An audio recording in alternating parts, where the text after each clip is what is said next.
Welcome, Alpha. Greetings to you in the mighty and matchless name of my Lord and Savior Jesus Christ. இப்பொழுது வேத வசனத்தை திறந்து சங்கீதம் 119 இந்த நாளுக்குரிய வேத பாடமாக எடுத்துக்கலாம். 119 கொஞ்சம் வசனங்களை வாசித்து வழக்குகிறேன். கர்த்தருடைய வேதத்தின்படி நடக்கிற உத்தம மார்க்கத்தார் பாக்கியவான்கள். ஒன்று, வேதத்தின்படி நடக்கணும். இவர்களை வேதம் கர்த்தர் எப்படி அழைக்கிறாருன்னா உத்தம மார்க்கத்தார். கர்த்தருடைய இருதயத்தை பிரதிபலிக்கிறது தான் வேதம். கர்த்தருடைய வேதத்தில் சொல்லப்பட்டிருக்கிறபடி நடக்கிறவர்களை கர்த்தர் உத்தம மார்க்கத்தார் என்று பார்க்கிறார். அவர் சாட்சிகளை கை கொண்டு அவரை முழு இருதயத்தோடும் தேடுகிறவர்கள். ஒன்றாவது, நடக்கிறவர்கள் சாட்சிகளை கை கொண்டு அவருடைய முழு இருதயத்தோடும் தேடுகிறவர்கள்.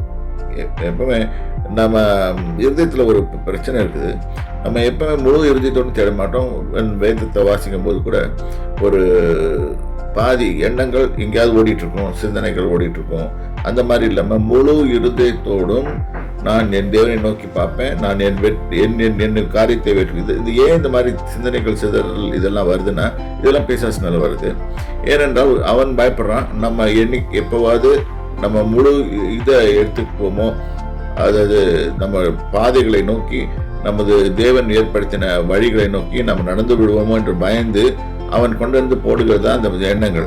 அந்த எண்ணங்களை தூக்கி அடித்து விட்டுட்டு அவர் முழு இருதயத்தோடும் தேடுகிறவர்கள் பாக்கியவான்கள் அப்படின்னு அவர் வேதத்தில் சொல்லியிருக்கிறபடி நாம் நடந்தோமானால், நாம் அது பின்னால் டெஃபினேஷனே போட்டிருக்கா. அவர்கள் என்னென்ன பண்ணுவாங்கன்னு சொல்லிட்டு, அவர்கள் அநியாயம் செய்வதில்லை, அவருடைய வழிகளிலே நடக்கிறார்கள். திருப்பியும் சொல்லுது, இந்த அநியாயம் செய்யாமல் கர்த்தருடைய வழிகளில் நடக்கிறோம் என்றது. ஆகவே தேவ ஜனமே, நீங்கள் நன்றாக புரிந்து கொள்ளுங்கள். கர்த்தருடைய வேதத்தின் நண்படி நடந்து அவர் சாட்சிகளையும் அவருடைய முழு இருதயத்தோடு தேடும் போது நாம் நம்முடைய வழிகளை மாற்றிக்கொள்கிறவர்களாக இருப்போம். கர்த்தரும் நம்மளை வெற்றியுள்ள ஜீவிக்கிறவர்களாக பார்க்கிறார். நாம் வெற்றி மேல் வெற்றி குவித்து நல்ல வாழ்க்கையை வாழ்வோம். கர்த்தருடைய நாமம் மகிமைப்படுவதாக. கர்த்தருடைய நாமத்துக்கு ஸ்தோத்திரம்.